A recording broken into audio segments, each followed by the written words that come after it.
Hi hello welcome to post 360. నేను మీ మురళీ రాపల్లి.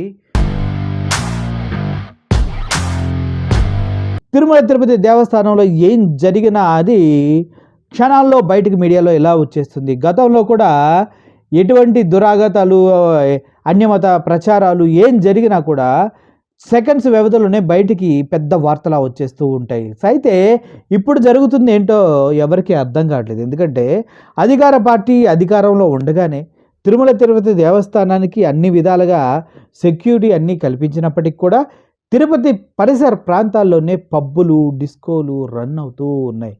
అయితే తిరుపతికి దగ్గరలో ఉన్నటువంటి దేవస్థానానికి దగ్గరగా ఉన్నటువంటి ఏ ఊర్లో కూడా పబ్బులకు పర్మిషన్ లేదు, అదేవిధంగా బార్లకు కూడా పర్మిషన్ ఉండదు.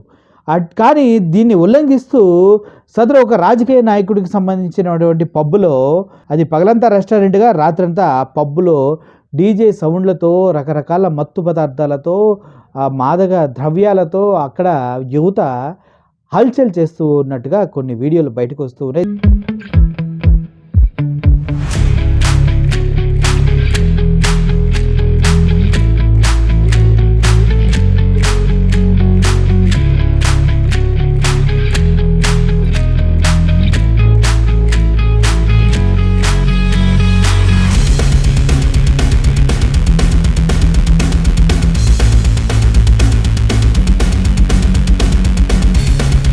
దీనిపైన అన్ని యూట్యూబ్ ఛానల్స్, అన్ని శాటిలైట్ ఛానల్స్ వార్తా కథనాలు ప్రచురిస్తూ ఉన్నాయి. అయినప్పటికీ కూడా సనాతని పవన్ కళ్యాణ్ మాత్రం ఇప్పటివరకు ఒక్కడు కూడా బయటకు వెళ్ళి దీనిపైన మాట్లాడేది. కారణం ఏంటనేది ఎవరికి తెలియదు. ఆయన సనాతనాన్ని వదిలిపెట్టారా, పవన్ కళ్యాణ్ హిందుత్వాన్ని వదిలిపెట్టారా, లేదంటే తిరుపతిలో ఓన్లీ లడ్డూల్లో జరిగిన కల్తీ, అబద్ధపు కల్తీని నిజమని చేయడానికి ప్రయత్నంలో ఆయన ముందుకు బయటకు వచ్చారా అనేది ఎవరికి అర్థం కాని విషయంగా అయిపోతుంది. Pawan Kalyan the Sanatani, the great unapologetic Hindu అనే వ్యక్తి ఇప్పుడు పిఠాపురంలో కూడా ఒక దేవస్థానంలో ప్రసాదంలో పురుగులు వచ్చి వాళ్ళు తినలేక కంప్లైంట్ చేస్తున్నారు. దానిపైన సనాతని హిందూ పవన్ కళ్యాణ్ గారు మీ పిఠాపురంలో దేవస్థానం గురించి ఏం మాట్లాడతారు? ఇప్పుడు తిరుమల తిరుపతి దేవస్థానంలో పబ్బు కల్చర్ని విచ్చలవేడిగా మాదక ద్రవ్యాలతో, మత్తు మందులతో అల్లాడిస్తున్నారు కదా, మరి దానిపైన ఎటువంటి మాటలు మాట్లాడతారు? అంటే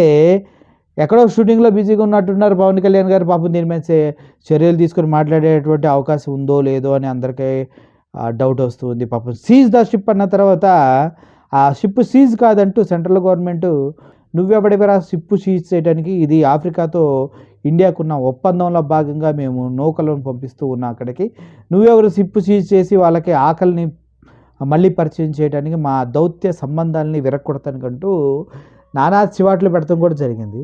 సో ఓవరాల్గా చూసుకున్నట్లయితే మన పవన్ కళ్యాణ్ గారు ప్రజల్లోకి రావడానికి సిగ్గుతో బయటకు రావట్లేదా, లేదంటే ఆ సినిమా షూటింగ్లో ఉన్నారా, తిరుపతి విషయాలు పట్టించుకోవట్లేదా, సనాతనాన్ని విడి చేశారా, చివరికి ఏం చేస్తారు అన్న విషయంపై సర్వత్రా ఉత్కంఠ అయితే నెలకొని ముందుకు జరుగుతూ ఉంది.